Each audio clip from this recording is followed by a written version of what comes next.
Bugün Asakusa'ya geldim. Asakusa biraz böyle otantik bir bölge Tokyo'da. Ben Shinjuku'da kalıyorum. Shinjuku'ya 1 saat uzaklıkta Asakusa. Burası Japonya'nın sokak yemeklerini deneyebileceğiniz bir yermiş. Ben şimdi biraz sokak yemeği araştıracağım. Özellikle Japon tatlılarını denemek istiyorum. Mochi bulmak istiyorum mesela. Veya böyle değişik değişik dondurmalar var. Buradaki bütün sokakların altını üstüne getireceğim ve gördüğüm her değişik şeyi deneyeceğim. Bomboş bir mideyle geldim. Doldurmaya hazırım.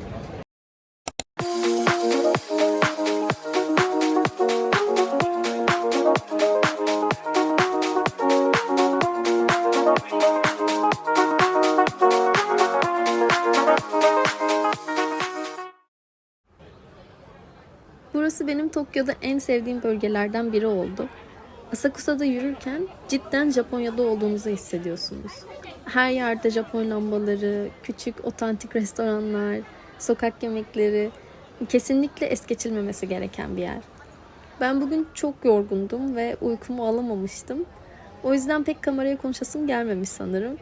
Seslendirme yapıyorum mecburen. Ama zaten girdiğim her sokak o kadar güzeldi ki kendimdense sokakları göstermem daha ilgi çekici bence.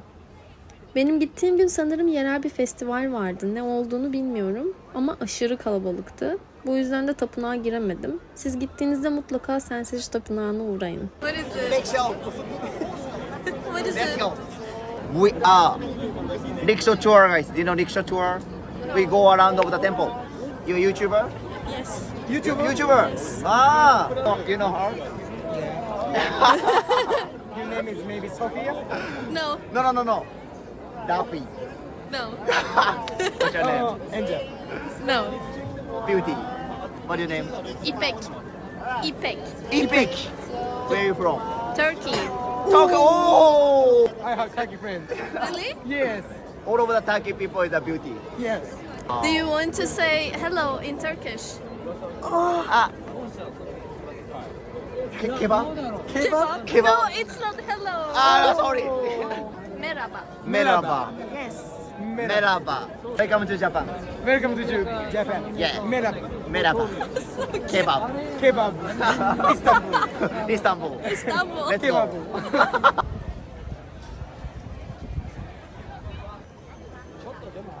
Bu arada sokaklar inanılmaz kalabalıktı ama herkes saygılı ve düzenli. Hani o kadar kalabalığa rağmen hiç gürültü yok mesela. Hatta bazı sokaklar sanki boşmuş gibi sessizdi. Saatlerce sıkılmadan her sokağını yürüdüm. Ve yemek konusuna gelirsek. Buraya aç geldim dedim ya, gerçekten aklımı kaybetmişim gibi her vitrine bakıp durdum. Ama o kadar çok seçenek var ki insan ne yiyeceğine karar veremiyor. Sonra bakın ne buldum. Hachiko. Sonra o kadar sessiz sokakların arasında bunlar da oturmuş yolun ortasında içki içiyorlar.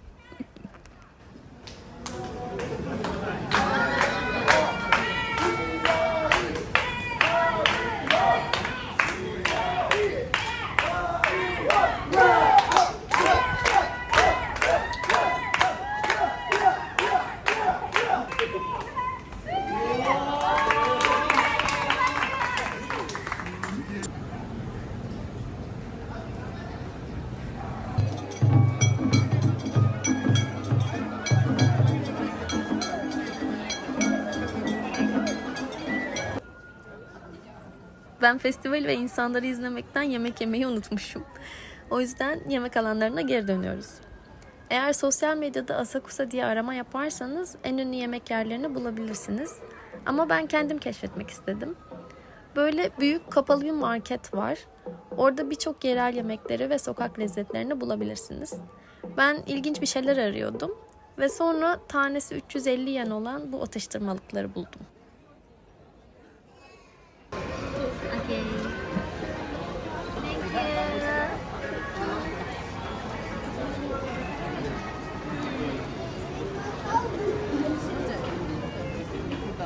Bu ne olduğu hakkında hiçbir fikrim yok.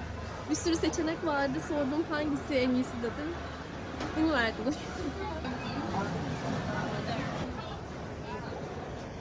Tatlı bir şey gibi gözüküyor ama tuzlu.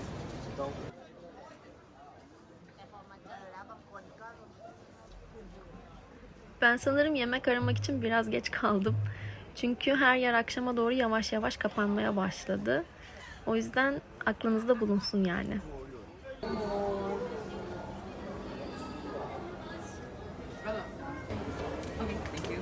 Do you need a bag?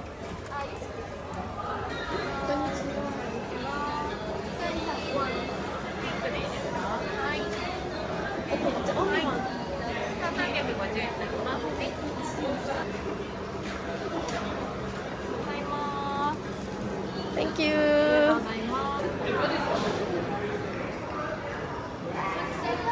Çok tatlı gözüküyor. Yemeğe kıyamıyorum şu an.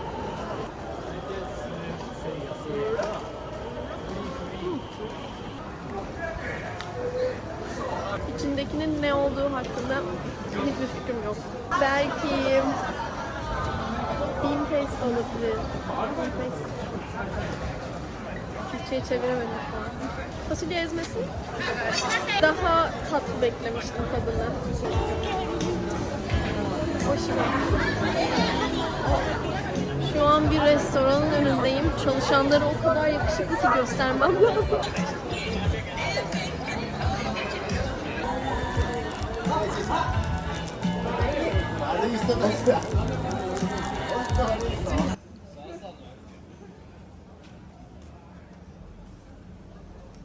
Neyse bugün hem midemi hem gözümü doyurdum. Şimdi sanırım yavaştan dönmem lazım. Çünkü sokak yemeği yerleri kapandı artık. Daha fazla yiyecek denemek için benim buraya tekrar gelmem lazım.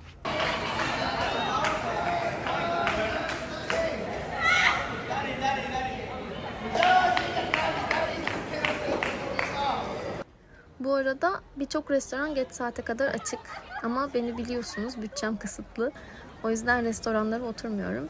Ama bu küçük Japon tarzı restoranlarda yemek yemek çok zevkli olurdu. Siz benim yerime de mutlaka deneyin. Ayrıca burada çok büyük bir Don Quixote mağazası var ve ben çok kalabalık olduğu için içeri giremedim. Ama eğer Japonya'da alışveriş yapmak istiyorsanız ilk gireceğiniz yer burası olsun. Ben günün sonunda kendimi Shibuya sokaklarında buldum. Bugünlük benden bu kadar. Eğer siz de Japonya sokaklarını benim gözümden görmek isterseniz kanalıma abone olmayı ve videoyu beğenmeyi unutmayın. Ayrıca sizin için 27 sayfalık bir Japonya seyahat planı hazırladım. Onun linkini de açıklamaya bırakıyorum. Bir sonraki videoda görüşürüz. Hoşça kalın.